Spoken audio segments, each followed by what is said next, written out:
April 1945. The Rhine has been crossed. Germany is collapsing. Patton's Third Army is moving deeper into enemy territory every hour. But on a forward aid station west of Cologne, something is about to happen that has nothing to do with tanks or artillery. Nothing to do with battlefield strategy. Nothing to do with military glory. It starts with a woman checking medical supplies in a tent. Quiet morning. Coffee growing cold. Routine. It ends with a decision that will haunt a general for the rest of his life.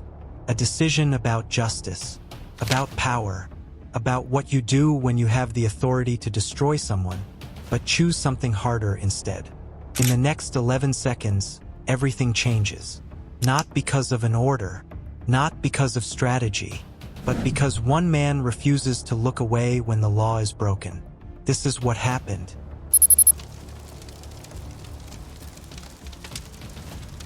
Captain Sarah Hayes was 29 years old. She was born in a small town in Indiana, the kind of place where everyone knows your business and nobody lets you forget where you came from. Her father was a factory worker. Her mother was a nurse. Sarah grew up watching her mother come home exhausted, talking about the people she'd saved that day like they were family. By age 18, Sarah knew what she wanted to do. By April 1945, she'd seen more trauma than most people see in a lifetime. The 47th Evacuation Hospital moved with Patton's Third Army. Always 3 days behind the front line. Close enough to save lives. Far enough to be somewhat safe. Somewhat. Sarah had trained at Presbyterian Hospital in Pittsburgh. 2 years of schooling where they taught her anatomy, pharmacology, how to recognize shock, how to stop bleeding. But nothing prepared her for the reality of a surgical tent on a moving front.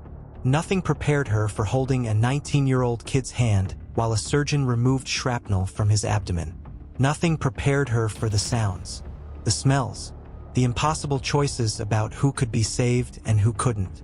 The surgeon said she had the steadiest hands they'd ever worked with. Dr. Morrison, the head surgeon, said it once after a particularly brutal 12-hour shift.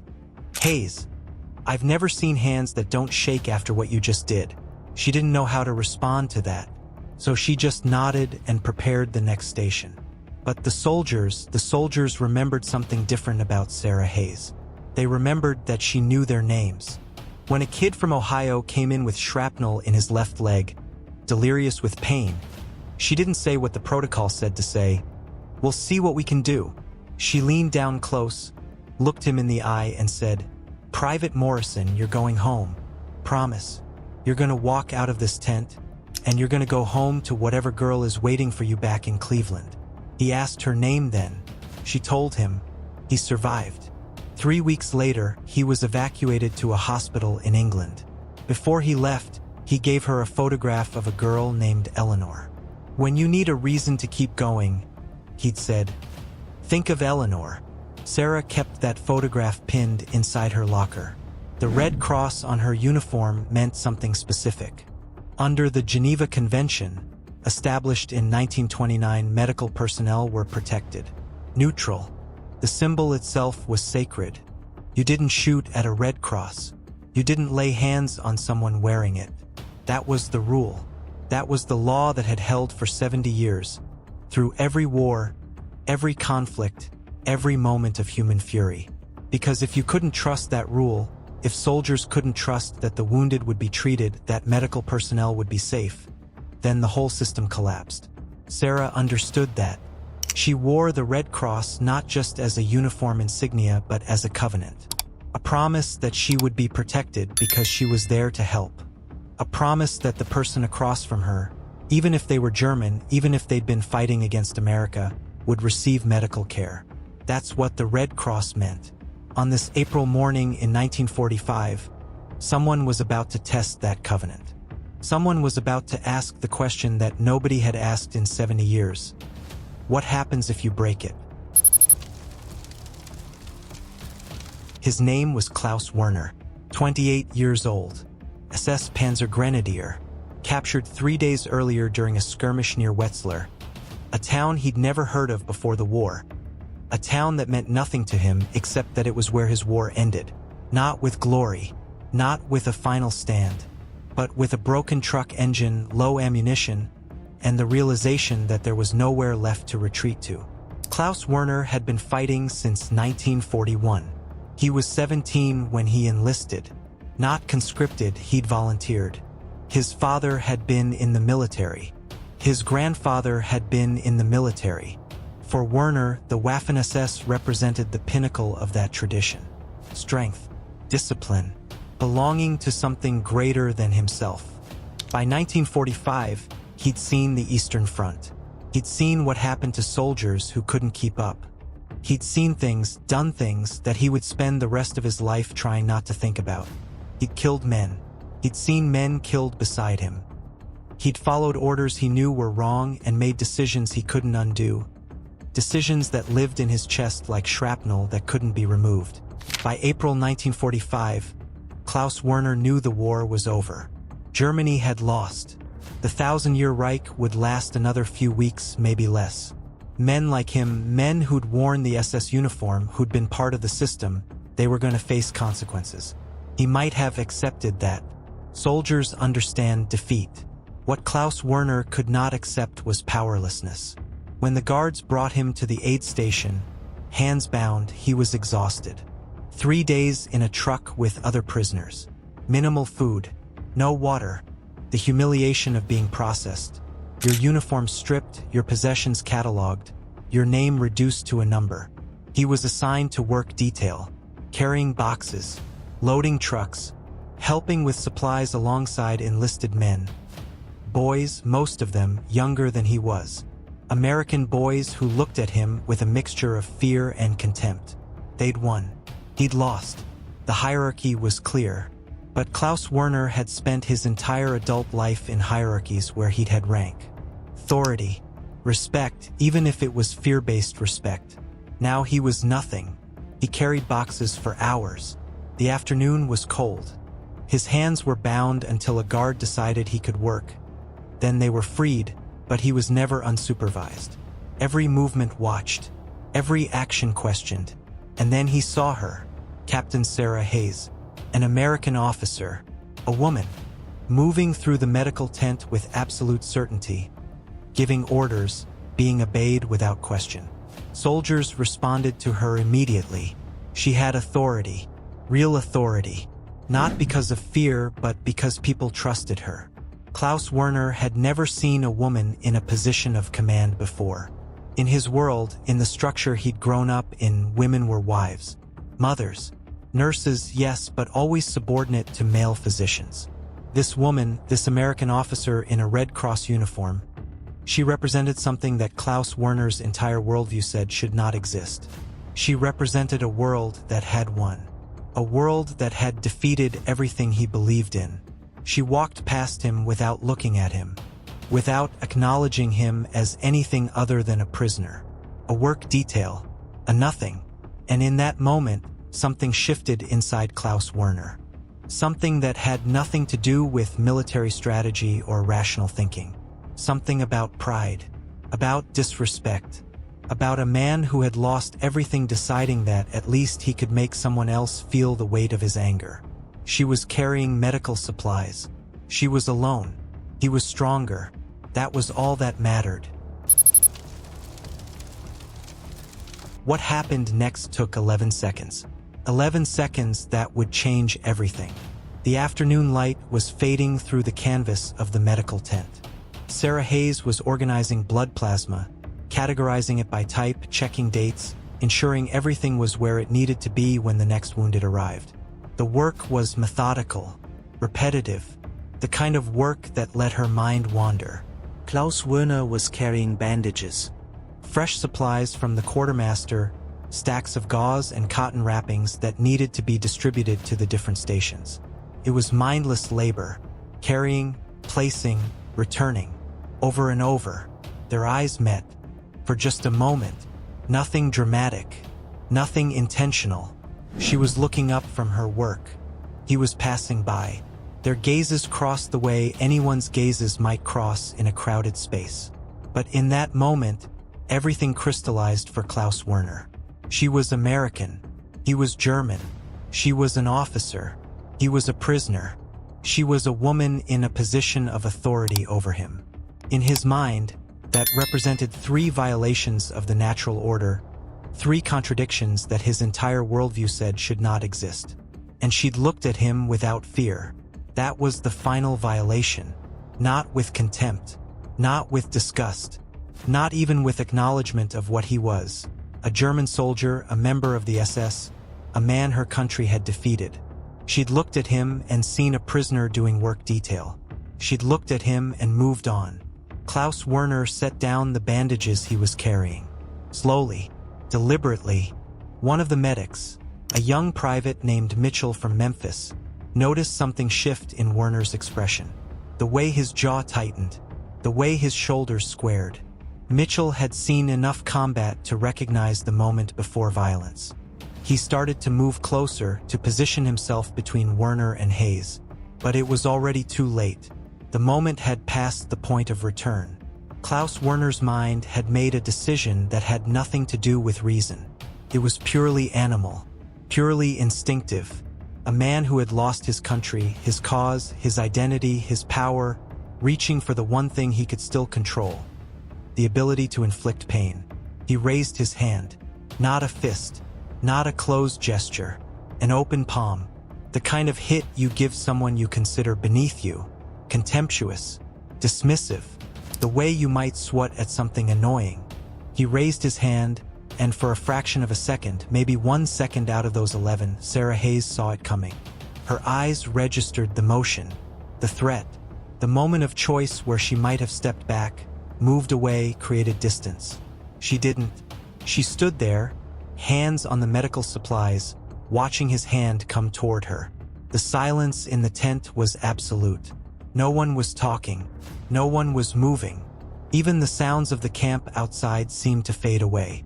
There was only the moment, only the inevitability of what was about to happen.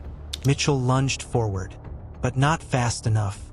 Klaus Werner's open palm struck Sarah Hayes across the left side of her face with enough force to snap her head to the right.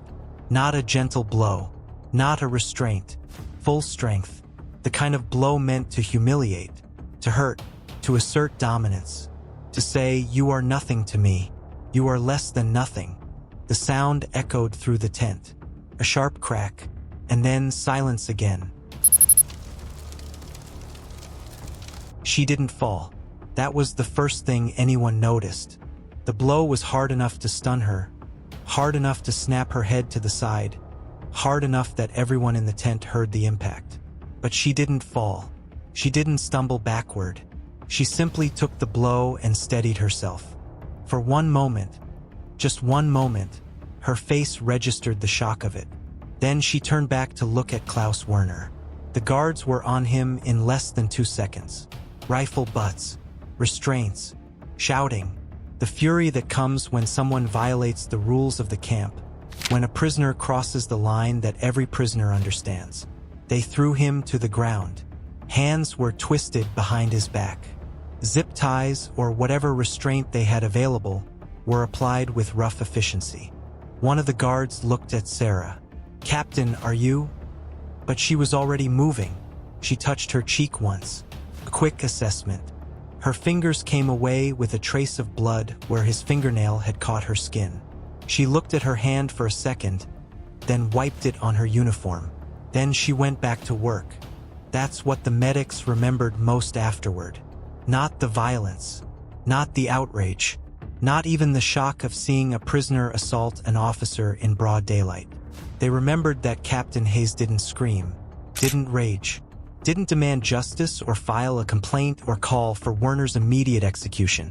She simply continued. Her hands moved back to the blood plasma, organizing, categorizing, checking. The tremor in her fingers was barely visible, but Private Mitchell saw it. He'd been watching from across the tent, and he saw the way her hands shook as she worked, the way she had to set down a bottle of plasma and grip the edge of the table to steady herself. But she kept working.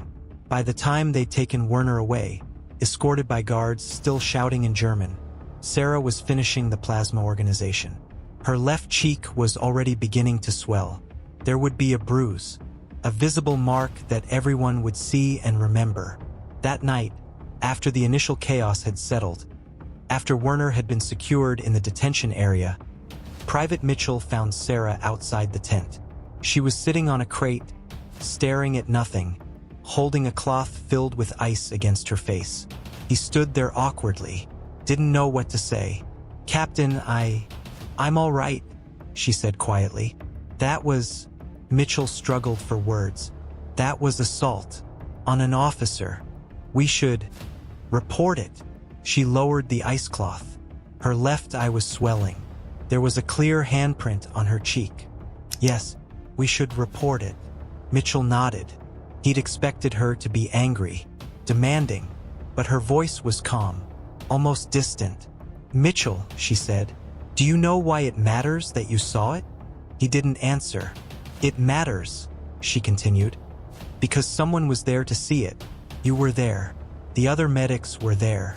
There are witnesses. That means it's not my word against his. It's not a prisoner claiming something happened. It's documented. It's real." She paused, touching her cheek gently. "It matters that someone was there to see it," she repeated. 6 words. That's what she said. Those 6 words, spoken to a private from Memphis in the fading light of an April afternoon, would travel up the chain of command, from Mitchell to his sergeant, from the sergeant to the battalion commander, from the battalion commander through regimental, divisional, and corps channels, until the report landed on the desk of General George S. Patton Jr., and that's when everything changed. By that afternoon, the incident report had moved up through the chain of command, from Private Mitchell's sergeant to the battalion commander, who read it with visible discomfort and immediately documented it in the official record, to the regimental commander, who forwarded it with a note, "Requires command attention," to the division commander, who understood the implications and escalated it without hesitation, and finally to the desk of General George S. Patton Jr., commander of the Third Army. The report arrived on a Tuesday, late afternoon, just as Patton was reviewing casualty figures from the previous day's operations. His aide, Captain Morrison, delivered it with the kind of careful neutrality that suggested he understood what it contained. Patton read it twice. The first time, his jaw tightened. The second time, he set it down and stared at it for a long moment without speaking. Now, here's where this story gets complicated. Because George S. Patton Jr. had a history. 2 years earlier, Sicily, 1943, Patton had walked through an evacuation hospital. He'd seen a soldier he believed was malingering, a kid he thought was shirking his duty, avoiding combat. Patton, in a moment of rage, had struck the soldier across the face. Not with a weapon, with his hand. Open palm, the way you'd hit a child who misbehaved. The incident nearly destroyed his career. Court-martial proceedings were initiated. Officers testified. The incident was investigated. Military and civilian leaders questioned whether a man with such volatile temperament should command an army. Eisenhower considered removing him from command entirely. Patton had survived, but barely. He'd been reassigned, humiliated publicly, forced to apologize. For months, his career hung in the balance. Every superior officer he met with looked at him with a mixture of respect and reservation. Respect for his military brilliance, reservation about his temperament. He'd eventually been restored to command because the war needed him. The Allies needed his aggression, his speed, his willingness to take risks. But the scar remained. Patton knew that one more incident, one more loss of control, could end everything. So when Patton read the report about an SS officer striking an American nurse, a non-combatant protected by law wearing a Red Cross uniform, he understood the irony with absolute clarity. He, George S. Patton Jr., a man who'd nearly been destroyed for striking a soldier, was now being asked to judge a man who'd done something arguably worse. To someone more vulnerable. To someone more clearly protected. The irony was almost cruel. Patton stood up from his desk and walked to the window of his headquarters. Outside, the Third Army was consolidating its position. Trucks moving supplies, soldiers digging in, maps being updated, the machinery of war continuing its momentum. He was 59 years old. This was his war, the one he'd trained for his entire life. Germany was collapsing. Victory was coming. And in the middle of that victory, he was being asked to confront his own failures. He looked back at the report. Captain Sarah Hayes. 11 seconds. One blow. A woman who didn't scream. A prisoner who apparently believed he was beyond the reach of law. Patton had spent his entire career studying military justice. He believed in discipline. He believed in order. He believed that an army without rules was a mob. But he also understood rage. He understood the impulse to strike. He understood the moment when fury overwhelms judgment. The question now was simple. What would he do? Would he become what he'd almost been destroyed for? Or would he be something different? Patton ordered Werner brought to headquarters. Not for execution. Not for a beating. Not for the kind of retribution that a prisoner might expect when he strikes an officer. For a conversation.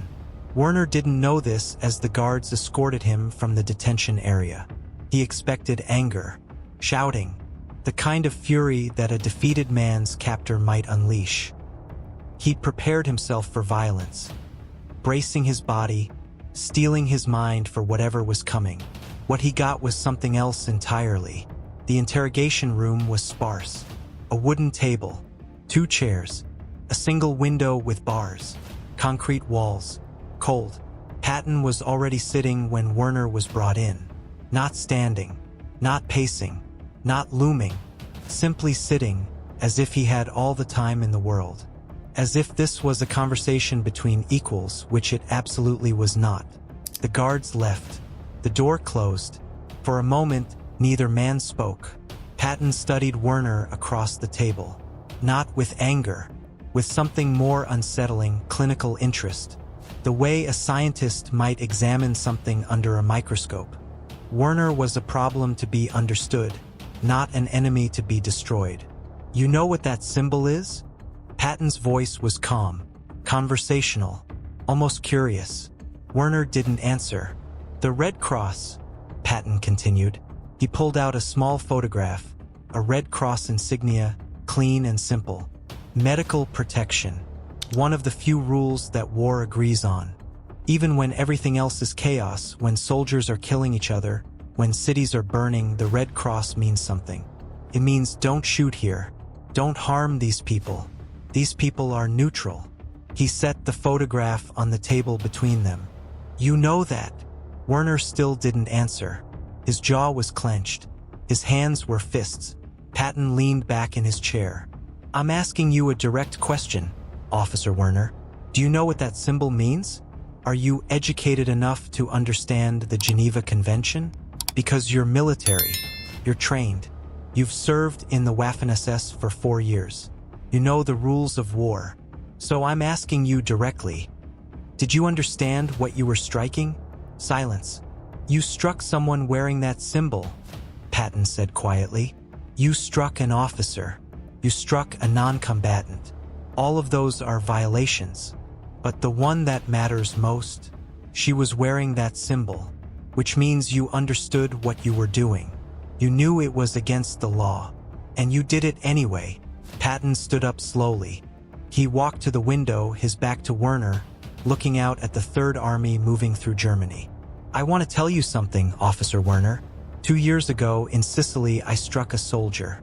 I hit him because I was angry, because I thought he was weak, because in that moment, I believed my authority gave me the right. He turned back to face Werner. Nearly lost my career over it. Court-martial proceedings. Investigation. Eisenhower almost removed me from command. I survived because the war needed me. But I learned something from that experience. He sat back down. I learned that authority without accountability is just violence with a uniform. Patton leaned forward. So here's what I understand, Officer Werner. You made a choice. You knew the rules. You knew what that symbol meant. And you chose to break them anyway. Long pause. Now I'm making a choice too. Werner's face went pale. You're going to be tried, Patton said quietly. Not executed. Not beaten. Tried. Under military law. With witnesses. With documentation. With the full machinery of justice. Because if I don't prosecute you, if I let this pass, then that symbol means nothing. And that means no nurse anywhere is safe. Another pause. You broke the law. Now you face the law. What Patton did next surprised everyone. He didn't execute Klaus Werner. He didn't have him beaten. He didn't make him disappear into a POW camp, never to be heard from again. Those would have been the easy choices, the choices that satisfied rage. Instead, he did something that was, in its own way, far more severe. He documented everything. Within hours of the interrogation, Patton had initiated what would become the most thorough investigation into a single incident that anyone at 3rd Army headquarters had ever seen. First came the medical examination of Captain Sarah Hayes. A military physician documented the injury, the bruising pattern, the abrasion on her cheekbone, the photographic record of her face. The doctor's report was clinical and precise. Blunt force trauma consistent with an open-handed strike. Evidence of deliberate violence. Victim offered minimal resistance. Then came the witness statements. Private Mitchell was interviewed formally. He described what he saw, the moment Werner set down the bandages, the shift in his expression, the raised hand, the blow. His statement was typed, verified, signed. It became part of the official record. Other medics were interviewed. The guards who'd subdued Werner gave their accounts. The guards who'd escorted him to headquarters provided documentation of his appearance, his behavior, his demeanor. Nothing was left to memory. Everything was written down. Photographs were taken of the aid station. The location where the assault occurred was documented. The distance between the medical supplies and where Werner had been standing. The layout of the tent. Visual evidence that could be presented to a tribunal. Even the Geneva Convention itself was pulled, the exact articles that Werner had violated. The protection afforded to medical personnel. The definition of non-combatants. The legal framework that made his action a violation of international law. Patton sat with the JAG, the Judge Advocate General, a colonel named Davies who'd seen combat and understood the weight of what was being asked of him. I want him tried, Patton said. Not executed. Not disappeared. Tried. Sir, he's a German officer. Prisoner of war. We could simply hold him until... Tried, Patton repeated. Under military law. With evidence. With witnesses. With documentation. I want this to be legitimate. Undeniable. Colonel Davies nodded slowly, understanding what Patton was really saying. Why? Davies asked.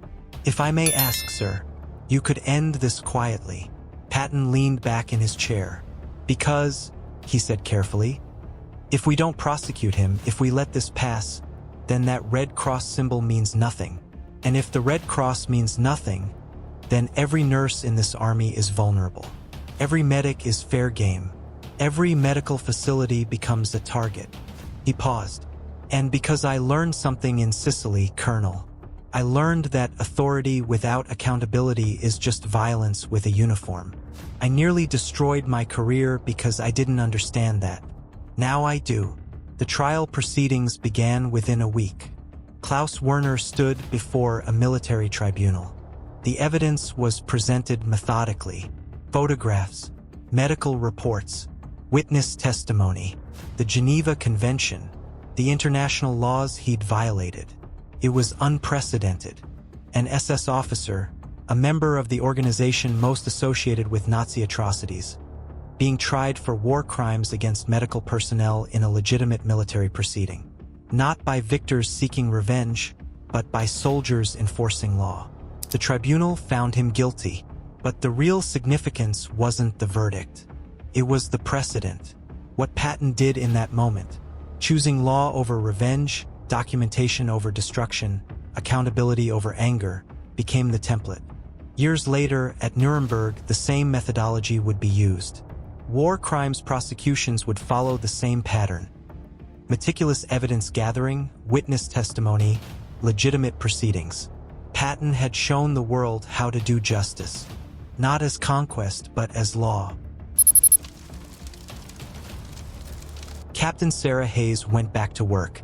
She didn't testify dramatically, didn't stand before the tribunal and pour out her pain, didn't seek revenge or demand execution. She simply appeared when called, stated what happened, answered questions, then returned to the medical tent. The record was the story, not her emotions. Klaus Werner faced the tribunal. The evidence was presented methodically. The photographs, the witness testimony, the medical examination of Captain Hayes, the Geneva Convention articles he'd violated, the documentation Patton had insisted upon. Werner was found guilty. He was sentenced to 10 years imprisonment. Not execution, not torture, not disappearance into a camp. 10 years under law. But here's what matters. The real consequence wasn't the sentence itself. The real consequence was this: a general had a choice. He had the power to destroy Klaus Werner. Soldiers would have obeyed an order to execute him. No one would have questioned it. A German prisoner, an SS officer, an enemy who'd struck an American officer? Dead men tell no stories. Patton could have chosen that, but he didn't. He chose something harder. He chose to enforce the law. Not because he was kind. Patton was never kind. Not because he was weak. Patton was never weak. But because he understood something fundamental. Justice, real justice, requires documentation, evidence, and the rule of law. Not revenge. Revenge is easy. Revenge is what your rage demands, what your fury requires. Not rage, not anger, just the choice to enforce the rules even against an enemy, even when you have the power to do something else. Here's the question Patton left us. In a moment of justified rage, and his rage would have been justified, completely justified, with the power to do anything, would you choose the harder path? The path of justice instead of revenge? The law instead of your fury? Because that's what Patton did. And because he did, everything changed. Years later, at Nuremberg, the same methodology was used. War crimes tribunals followed the same pattern. Documentation, evidence, legitimate proceedings. Not victor's justice, but the rule of law.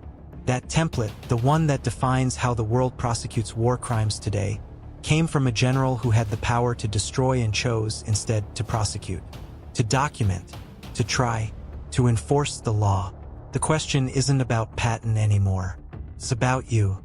If you had the power he had, absolute authority over someone who'd harmed you, your friend, someone you cared about, would you choose revenge? Most people would. The rage would be justified. The desire for retaliation would be pure. But would you choose the harder path? Would you step back and say, "This matters too much for my anger. This requires law"? That's what separates justice from vengeance. That's what Patton understood. And that's why we remember him, not for his tanks, not for his speed, not for his temper, but for the moment he showed us what real strength looks like. The strength to enforce justice when you have the power to simply destroy. This is a story about power, not the power to destroy. Any soldier can do that. Any person with a weapon and a target can end someone's life. That's not power. That's just force. Real power is the choice to do something harder. Patton had absolute authority over Klaus Werner. No one would have questioned an execution. No one would have investigated. No one would have held him accountable. The victor writes the history. That's what we're taught. But Patton understood something that most people never learn. Justice matters more than victory. Rules matter, even when you're winning, especially when you're winning, because that's when enforcing the rules is hardest. When no one's watching, when no one would know if you broke them, that's when character matters. Patton learned that lesson the hard way, nearly destroyed in Sicily for not understanding it. When his moment came to prove he'd learned, he chose the harder path. He didn't rage. He documented. He didn't destroy. He prosecuted. He didn't take revenge. He enforced law. Pause. That choice rippled forward. Years later, at Nuremberg, when the world had to decide how to hold the worst war criminals accountable, they looked at cases like this one. They saw that justice, real justice, required evidence, witnesses, legitimate process. Not victors simply destroying the vanquished, but law applied equally even to enemies. That's why we remember Patton. Not for his tanks or his speed or his temper, but for the moment he showed us what real strength looks like. The strength to enforce justice when you have the absolute power to simply destroy. The strength to choose law over rage. The strength to treat even an enemy with the dignity of due process. In a world that often chooses fury, that choice still echoes. This is historical fiction. The story is dramatized. The principles are real. If stories about justice, leadership, and the hard choices matter to you, subscribe. Because in a world that chooses rage, these stories remind us there's another way. One more thing, check the pinned comment. I've listed what's historically documented and what's drama. You deserve to know the difference. Thanks for watching.